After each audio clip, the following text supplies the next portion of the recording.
Hello, this is Ty with Canix, and in this video, I'm going to walk you through the navigation for custom reporting. So you'll find custom reporting under reporting, this custom reporting page. When you select that page, you'll see two tabs at the top, Home and Build Report.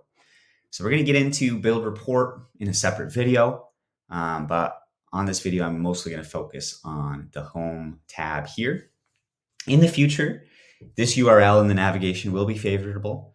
So that will be added in the future as well. So you will be able to favorite custom reporting and have it appear in your favorites here. So look out for that in the future as well. But for now, just know, go to reporting and custom reporting, and that's where you can find this page. So I'm actually going to start with a table at the bottom here. What this table is going to show you is a list of all the reports that you have created or reports that have been shared with you. So when you first get access to custom reporting, most likely this is going to be blank, at least during the beta period. You won't see anything listed here. Canix has not published any default reports yet on this new platform. When we do start publishing those, you'll see them appear with the author listed as Canix, and you'll be able to use those reports, make copies of those reports, and edit the copies and things like that. But for now, what you're going to see is anything you've created, anything that's been shared with you.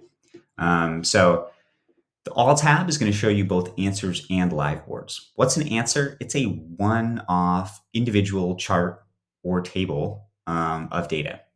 A live board is an aggregation or a compilation of multiple charts and visualizations.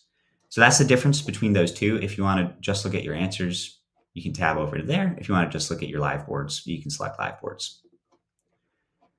One of the features here that's not quite ready for the beta is tagging. So in the future, you will be able to add tags to different reports just to help organize them. Maybe you want to tag by department. Maybe you want to tag by a specific use case. Maybe you want to tag reports that are scheduled to be delivered out.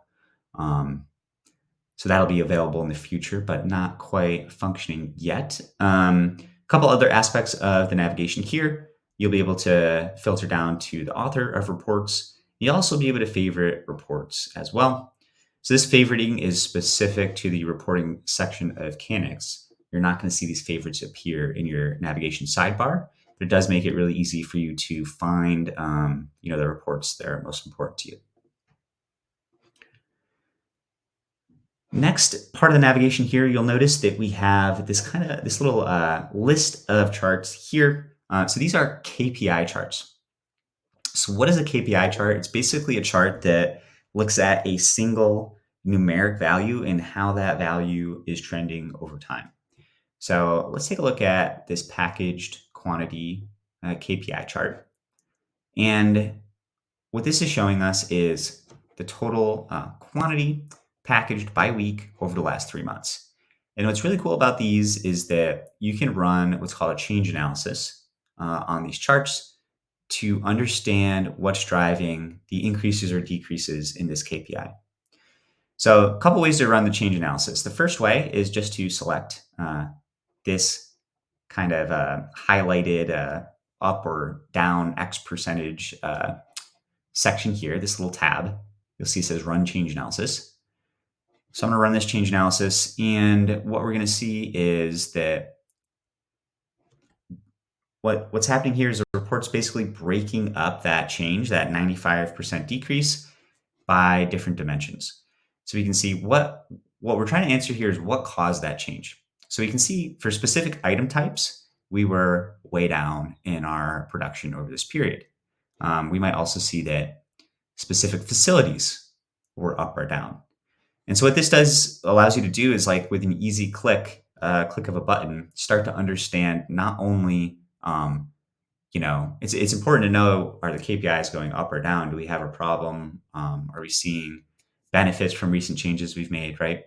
But then you also need to understand a little bit about what's driving that to be able to make a decision based on that data, right? So that's what this is doing, is just allowing you to go that level deeper and start to understand not only that a KPI is changing, but why it's changing.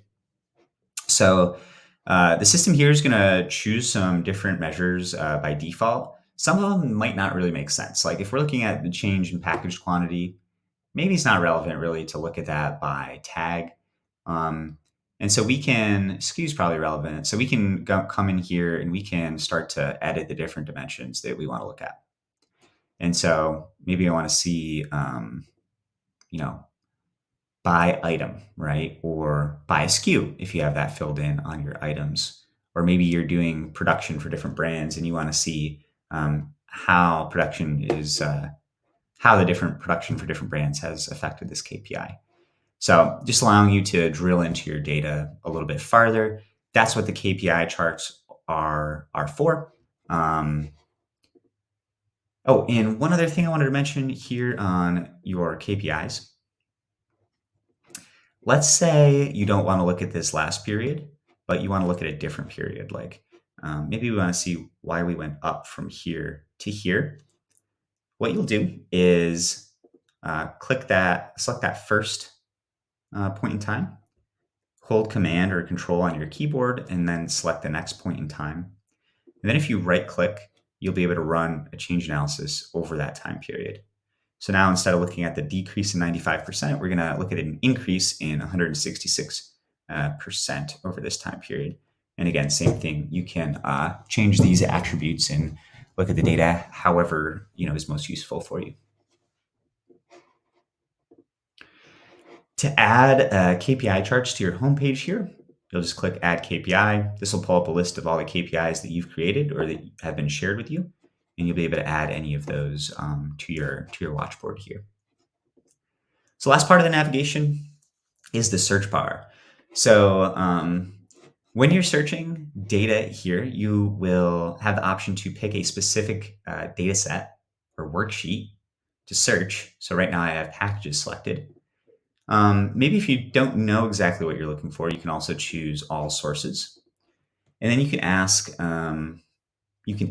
a question here or search for a specific answer. And by default, you're going to get back a list of existing answers and live boards that somewhat address that question or that use related terms or use related fields. So you can see I asked what were my total sales by item type in the last 3 months, and the top result here was total sales KPI. So it's not exactly what we're looking for, but it is the most relevant answers out of everything that has already been created and shared with me. This search bar is also where you're going to be able to leverage some AI-powered reporting. That's a little bit nuanced though, so we're going to get into that in a separate video.